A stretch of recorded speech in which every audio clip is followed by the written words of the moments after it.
Muy buenos días a todos. Mi nombre es Verónica Isabel Huelpas Jiménez y el día de hoy voy a estar básicamente continuando con mi exposición en relación al derecho internacional humanitario y básicamente lo que voy a hacer es que voy a hablar sobre la Corte Penal Internacional, sobre la definición de conflicto, ya sea internacional, ya sea no internacional, los convenios que lo sustentan. Voy a hablar también sobre a quiénes se puede o no se puede hacer daño. Voy a dar casos relevantes. Voy a hablar sobre cómo este derecho internacional es plasmado en el ordenamiento colombiano.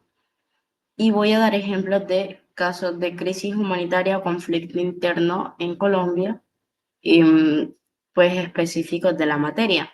Así como también voy a hablar sobre, pues, las armas o los límites y hasta dónde, pues, puede llegar digamos, el horror de la guerra o del conflicto. Básicamente, la justicia internacional implica garantizar la rendición de cuentas por algunos de los delitos más graves: el genocidio, crímenes contra la humanidad, crímenes de guerra, tortura, desaparición forzada. Hay muchas razones por las que se niega justicia a las víctimas de estos crímenes, entre ellas por falta de voluntad política para investigar los delitos, procesar los responsables, la debilidad de los sistemas de justicia penal e incluso la marginación social de las víctimas. Como consecuencia, no se obliga a rendir cuentas a los perpetradores o se permite que sigan ocupando puestos los que pueden cometer abusos o evitar la rendición de cuentas. Mm, las víctimas a veces son abandonadas al sufrimiento y apenas se hacen esfuerzos para establecer la verdad o para tomar medidas que garanticen que estos delitos no se repitan. En estos casos, los mecanismos de justicia internacional pueden intervenir para garantizar que los crímenes se investiguen debidamente, los responsables comparezcan ante la justicia y que las víctimas obtengan una reparación por los daños sufridos. La Corte Penal Internacional nació como respuesta a un reclamo universal de un tribunal permanente que juzgara los crímenes más atroces.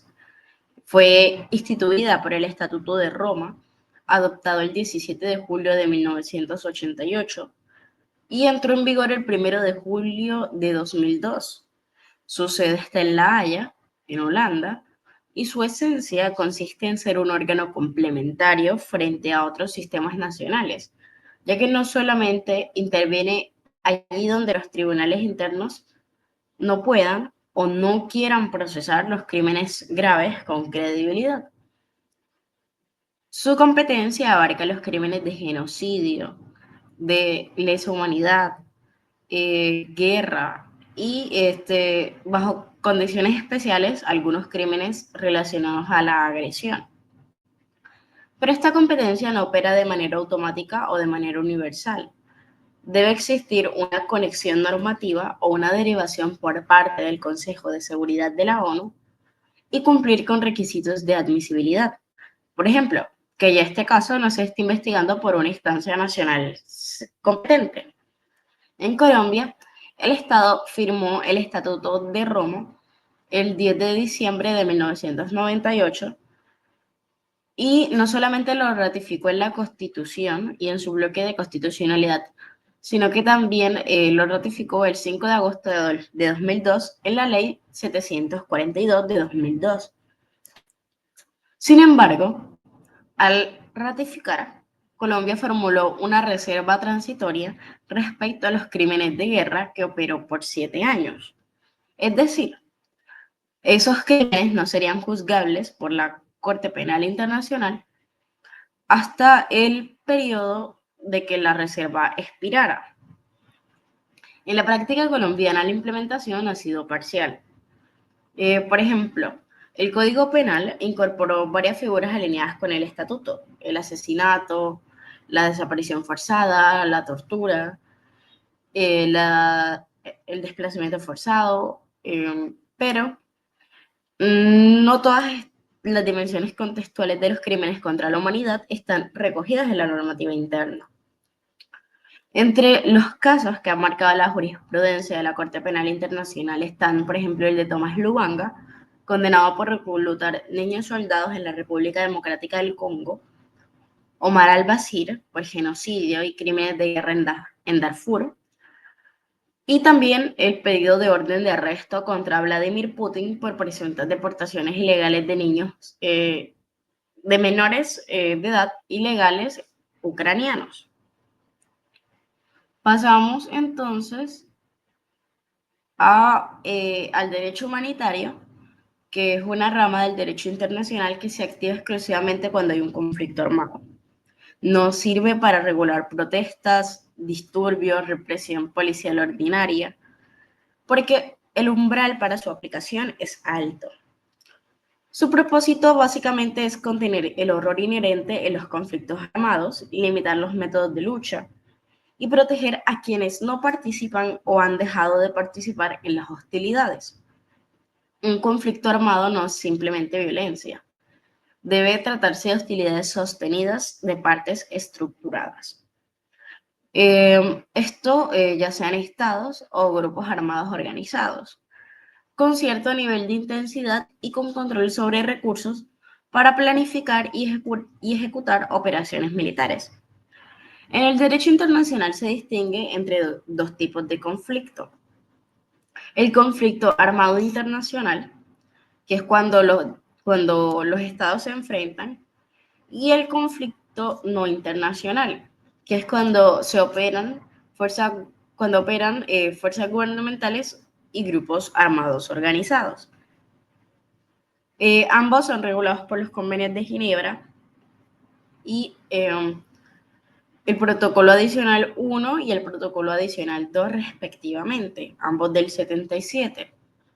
Un ejemplo del conflicto armado internacional podría ser la Segunda Guerra Mundial o el conflicto entre Rusia y Ucrania, y un conflicto armado no internacional podría ser considerado, por ejemplo, el conflicto interno colombiano, la guerra civil en Siria, los conflictos en Sudán o en Yemen. Y a pesar de que ambas pueden coincidir, la primera se caracteriza normalmente por ataques contra civiles o bienes civiles, el uso de armas prohibidas, torturas, tratos inhumanos, deportaciones, o pues los desplazamientos forzados, la destrucción de bienes sin necesidad militar. Así como la otra puede basarse en ejecuciones extrajudiciales, reclutamiento de menores, desplazamiento interno, ataque personal o a misiones humanitarias. Y bueno, el derecho internacional comienza a regir en el momento en que los niveles de violencia del umbral se cruzan. No depende de declaraciones de guerra. Es importante también diferenciar entre qué es una ocupación militar, eh, que es el control total o parcial del territorio de un Estado por fuerzas armadas extranjeras sin consentimiento, como pasó en Palestina o en Irak, así como los actos de terrorismo, que son actos de violencia con fines políticos, dirigidos contra la población civil, que pueden estar dentro del marco de un conflicto armado o no. Los convenios de Ginebra y sus protocolos definen las obligaciones, pero también muchas reglas del derecho internacional humanitario son consuetudinarias, lo que significa que se consideran de cumplimiento obligatorio aun si los estados no han ratificado todos los tratados. Vale la pena, entonces, ahora que ya sabemos diferenciar un conflicto armado de otras situaciones de violencia, recordar que a quien protege el derecho internacional humanitario es a los civiles que no participan en hostilidades, también a los combatientes que han salido heridos, capturados, incapacitados, los que ya no pueden combatir. El personal de socorro humanitario y médico tienen una especial protección. Los bienes civiles esenciales, el agua, hospitales, instalaciones no militares, ya que los combates no pueden dirigirse contra personas protegidas, salvo que esas personas participen activamente de las hostilidades. Definir qué es o qué no es un conflicto armado es clave para delimitar dónde aplica el derecho internacional humanitario. No toda muerte de un civil en una zona de violencia es una violación del derecho internacional. Si el ataque es dirigido legítimamente contra un objetivo militar y ocurre algún daño colateral, puede estar permitido si respeta los principios de proporcionalidad y de necesidad. No es conflicto armado cuando la violencia es esporádica, cuando los actores son meras bandas criminales sin estructura o cuando se trata de acciones policiales normales. Los límites del combate también han sido marcados por el derecho internacional humanitario.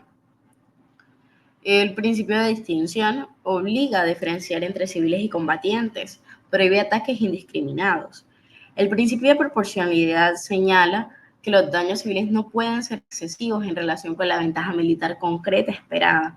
Y el principio de necesidad militar exige que solamente se usen medios y métodos estrictamente necesarios para alcanzar un objetivo legítimo. El principio de humanidad, como ya lo vimos, impone que no se utilicen armas o métodos que inflijan en sufrimientos innecesarios.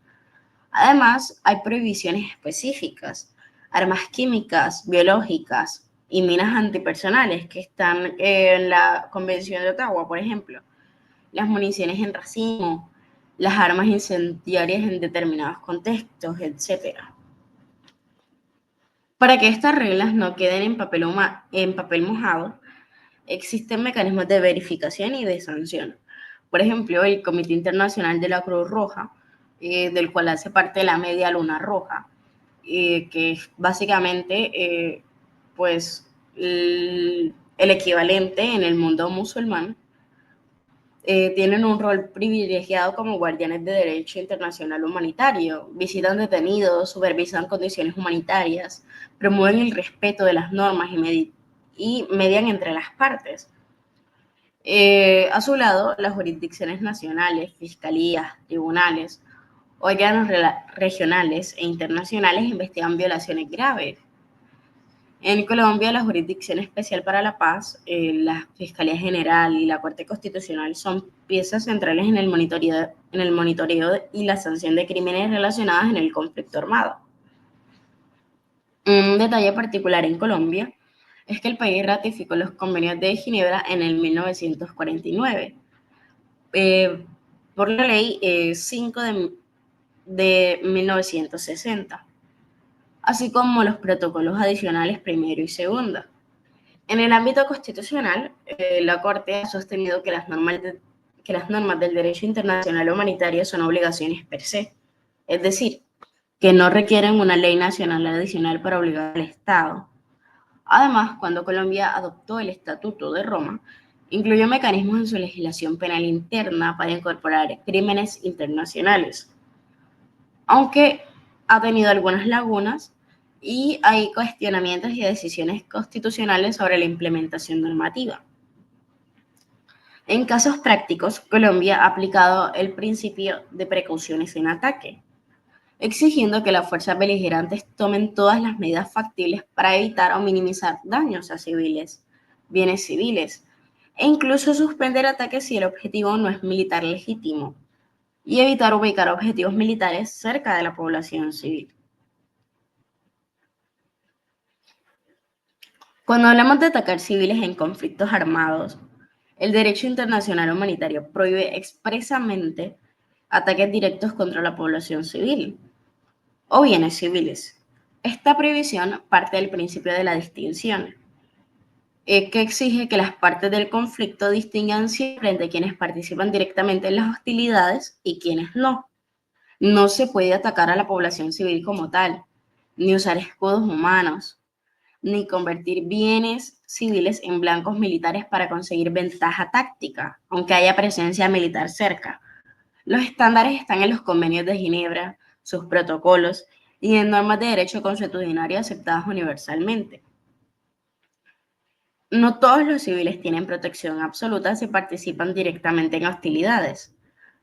Al hacerlo, pierden temporalmente esa protección, aunque sigan siendo protegidos de ataques innecesarios. tortura, tratos inhumanos, etc. En Colombia hay casos reales de violaciones. La Defensoría del Pueblo, por ejemplo, ha denunciado ataques en los que artefactos explosivos han herido civiles, incluyendo menores, viviendas próximas a unidades militares, lo que constituye una infracción al derecho internacional humanitario por uso de armas con efectos indiscriminados, ataque directo contra la población civil o bienes que tienen naturaleza civil protegida.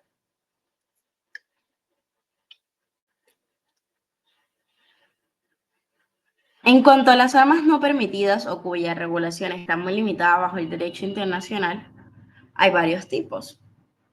Las minas antipersonales, ampliamente reguladas y prohibidas, pues el Tratado de Ottawa las prohíbe. Su uso, su producción, su almacenamiento.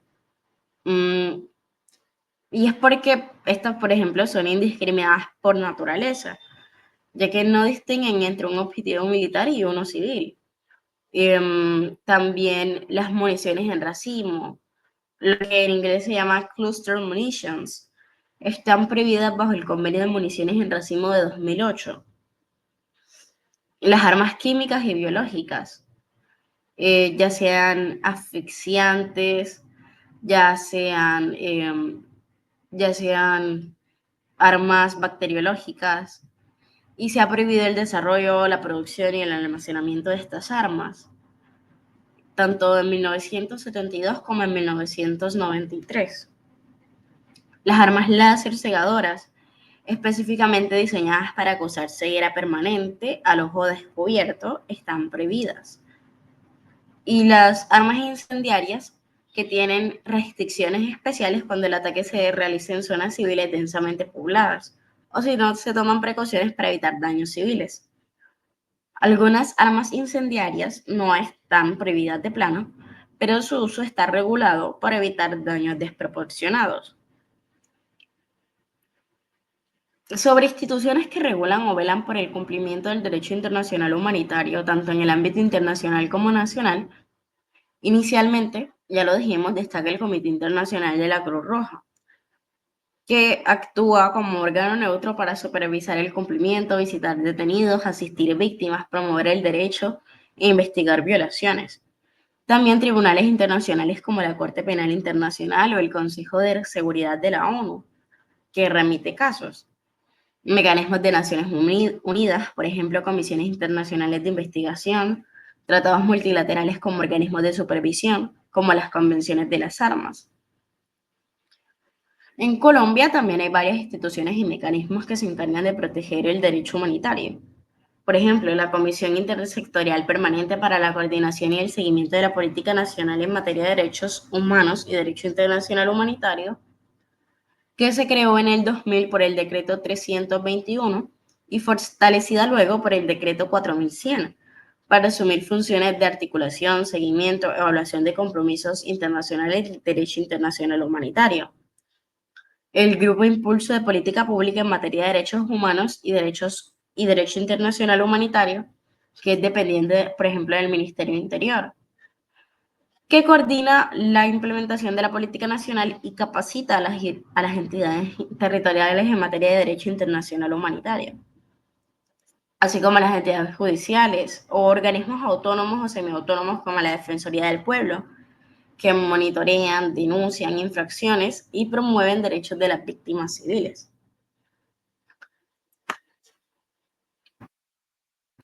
El derecho internacional humanitario, hemos dado cuenta de que no es teoría aburrida ni es un relleno legal, sino que es el marco normativo que existe, porque en la guerra hay que poner límites al horror, atacar a civiles deliberadamente, usar armas indiscriminadas o prohibidas y dar rienda suelta a principios de el fin justifica los medios, no son solamente malas políticas, sino violaciones graves de normas obligatorias.